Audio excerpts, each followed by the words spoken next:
Eu gostaria também de saber, é que o senhor vai mencionando vários textos e eu não, né, eu preciso comentá-los, mas eu gostaria também de saber como o senhor interpreta Hebreus capítulo 10, dos versículos 23 a 31, que diz: se deliberadamente pecarmos, o texto grego traz o pronome remo, se nós pecarmos, depois de termos recebido epignosis tesaleteias, o conhecimento da verdade, já não resta sacrifício pelos pecados. Antes, certa expectação e juízo e fogo vingador da parte de Deus prestes a consumir os adversários. Ou seja, o que o texto está dizendo, segundo o autor de Hebreus, é que se o indivíduo, ele, depois de ter recebido o conhecimento da verdade, ter se tornado salvo, se ele voltar a cometer pecados terríveis e desembocar numa apostasia, que é o abandono deliberado e sistêmico da fé outrora abraçada, ele está irremediavelmente perdido. Então essa proteção de Cristo do texto de João 6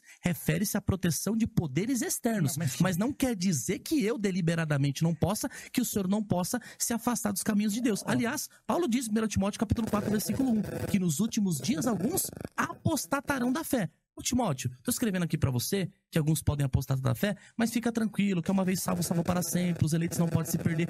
Qual o sentido da advertência quando eu digo assim pro meu sobrinho: desce desse muro, senão você vai cair? É claro que a priori eu quero preservá-lo para que ele não se machuque, mas isso não exclui a possibilidade de ele de fato cair e se machucar.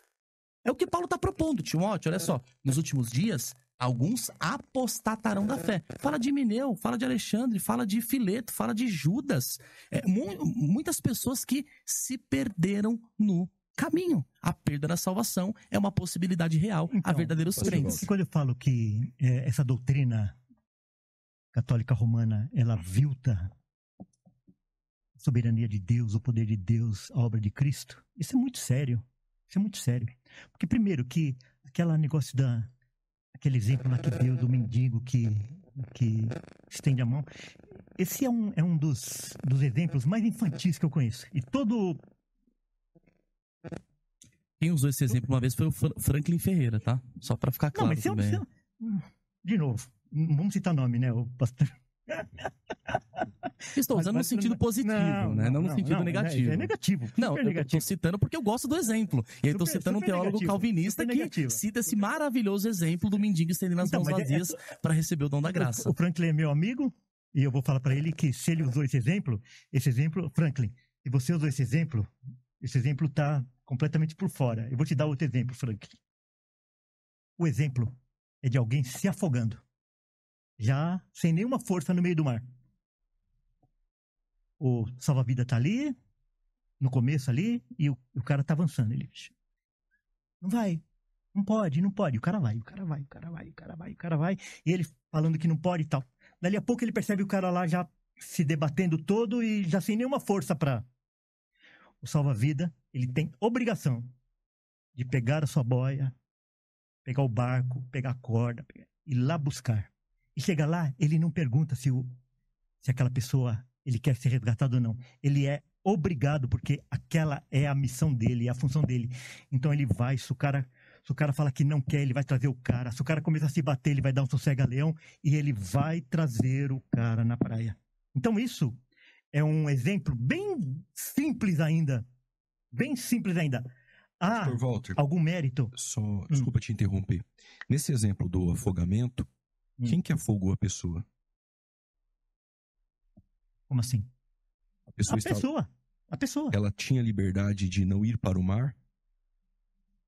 Ou foi Deus que decretou que ela se afogasse? Mas é que daí nós já vamos entrar num... Não há problema, só me responde, por gentileza. Ela está se afogando, não, porque ela está se afogando e está pedindo socorro lá. Vamos supor que ela não... ela não está pedindo socorro, ela está... Ela quer se afogar. É. Ela foi por liberdade e queria se afogar? Ou foi o próprio... salva-vidas, que está salvando, que levou ela para se afogar? Não, porque funciona assim. O homem, para fazer aquilo que é errado, Deus não precisa intervir. Basta Deus deixar ele solto. Então, fazendo essa comparação com a salvação, para o homem fazer aquilo que é errado, Deus não precisa motivar o coração dele. Basta Deus entregar a sua própria vontade, ele vai fazer aquilo que é errado. Então, somente para impedir dele fazer aquilo que é mal, aquilo que é errado, é que Deus precisa intervir diretamente. E se tivesse 10 pessoas afogando, ele só iria salvar quem? todos ou ele escolhe só alguns para salvar? Vamos supor que ele fosse um Superman. Ele fosse um todo-poderoso. Ele ia salvar quem ele quisesse. Ia deixar o restante. Porque, vê só, Jesus chega lá no... Esse restante é porque ele não amou. Exatamente. O jovem rico que o senhor cita, o jovem rico, ele serviu a Cristo? Ele resolveu seguir a Cristo? Não sei. A história não traz, né? Não, diz que ele não aceitou. Não, sim, mas... Ele foi chamado para Sim. seguir, ele não quis. Sim, mas Jesus o amou. mas Jesus o amou. É que foi um chamado exterior, né? Não foi um... Se a história terminar desse jeito, se a história terminar desse jeito, é que foi um chamado só exterior, não interior, né? Ah, então Mas Jesus... o chamado de Jesus ali não era um chamado verdadeiro, era isso? Não, é um chamado exterior, não era interior. Não era um chamado interior. Não entendi, pastor. Não, O quê? eu também não consegui Porque, por entender. exemplo, assim, Jesus... Ele chamou, mas não chamou. Hã? Ele chamou, mas não chamou.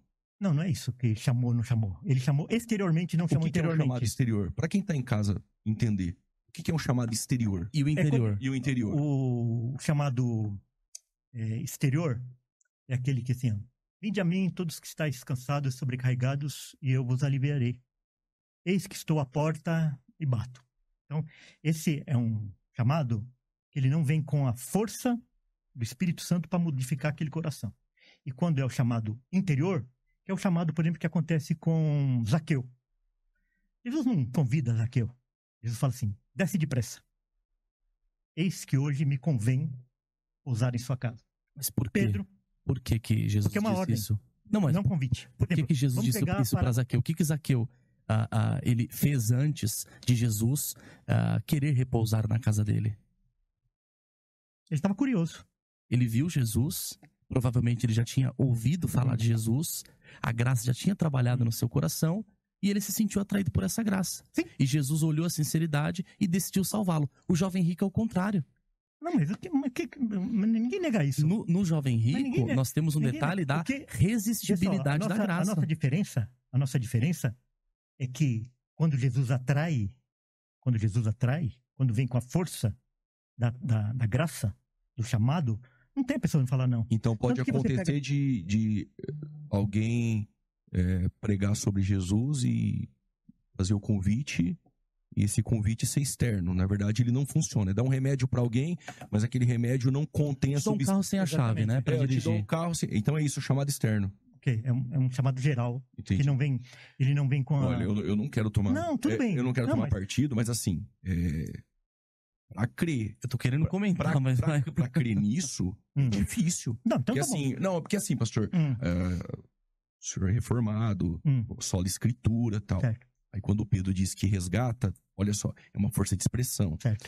Quando, por exemplo, em Romanos 11:32, porque Deus a todos encerrou na desobediência. Ok, aqui o todos é todos. Certo. Aí diz que a fim de usar misericórdia para com todos, aí o todos não é todos. Não, mas então... O mundo não é mundo, Não, então, e o tudo bem. jovem rico o chamou para então é o servir, seguinte, mas era o chamado externo. Então vamos... Fica um pouco difícil, Tá bom, não fica? ok. Não, vamos lá. Mas vamos lá, o Rodrigo vai comentar. Isso é um comentário meu. Não, mas tudo bem. Não tem Comente problema e aí nenhum. volte. Não tem Tudo problema bem. não, não tem Ok. problema não. Só- De fato, eu acho uma incongruência acreditar no chamado externo e não no chamado interno. Eu fico pensando se Jesus estava brincando com as pessoas quando ele disse: vinde a mim, todos que estáis cansados e sobrecarregados, e eu vos aliviarei.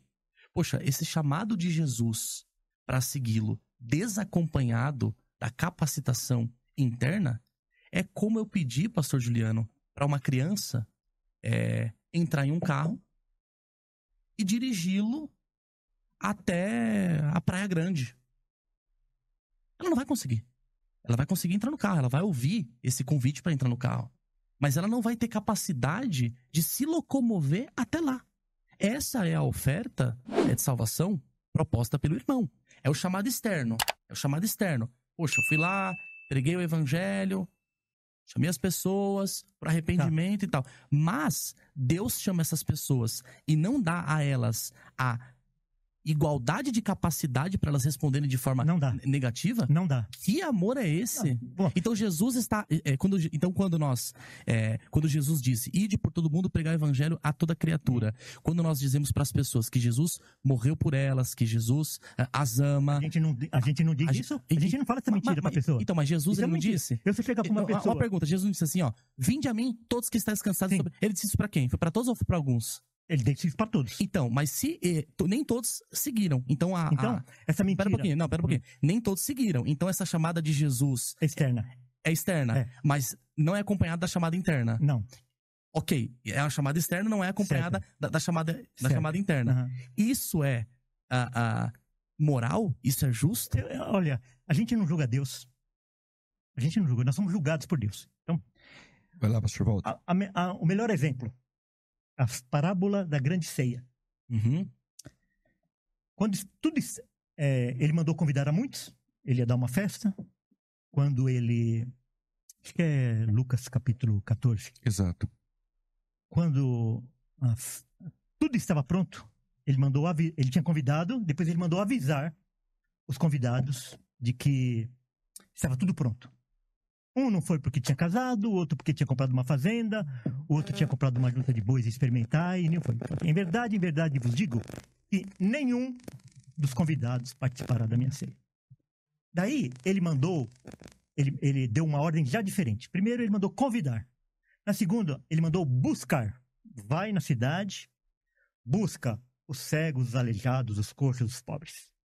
Buscar. Já é diferente, porque a linguagem das escrituras, quando ela foi feita, as versões, ela usa, às vezes, alguns termos um pouco pobres, porque ali é o Senhor, o dono de tudo, e os seus escravos, os seus súditos. Então, quando ele manda buscar, é para trazer. Né? O cara traz. Mas tem lugar ainda. Então você vai lá agora, lá nos arrebaldes da cidade, nos guetos, e vê aqueles que fugiram, e obriga-os a entrar. Então, quer dizer, no dia da grande ceia que nós vamos participar, se Deus quiser, eu espero que nós três estejamos lá, no fundo do meu coração. Nós vamos estar lá, ou porque nós somos levados, ou porque nós somos obrigados a entrar. Porque os convidados, só essa chamada externa, em verdade vos digo, que nenhum dos convidados participará da minha ceia. Os exemplos são muito pobres. Sabe qual é o exemplo? O exemplo é eu chegar em casa, eu tenho um filho lá eu não tenho mais. Vamos supor que eu tiver... Que idade tem seu filho? Tem 13 anos, 13. Ana Júlia. Você chega em casa e ela está doente.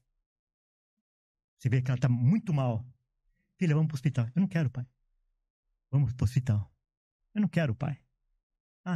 E aí, o que nós vamos fazer? Não, a gente vai respeitar o livre-arbítrio dela, não vamos levar ela para o hospital. Você seria processado por abandono de incapaz. Se acontecesse uma coisa mais grave, você era capaz até de ir preso por causa disso. Porque você não pode respeitar. Então, só que a distância entre nós e Deus é muito maior do que a minha e do meu filho de 2, 3 anos. Então, jamais Deus vai respeitar esse tal do livre-arbítrio, sabendo que o homem está morto em seus delitos e pecados, que o homem está completamente inabilitado. É por isso que essa parábola da grande ceia, ela é muito clara, que os convidados não participarão da minha ceia. Só participarão das minhas ceias aqueles que foram trazidos e aqueles que foram obrigados a entrar. Ok. Então, pastor Juliano, se nós analisarmos o contexto do texto, nós vamos ver que no final só está um servo ali. Como que ele ia obrigar, forçar todo mundo a ir? A ideia ali do forçar, de obrigar, tem o sentido de insistir, tem o sentido de trazer uma insistência constante para que estes atendam o convite. Esse tipo de leitura coercitiva do texto não se encaixa. É um servo só que está ali. Como que ele está obrigando todo mundo a fazer? E outra coisa, como eu acabei de mencionar, a ideia do texto é: eles não se julgam dignos, então insista.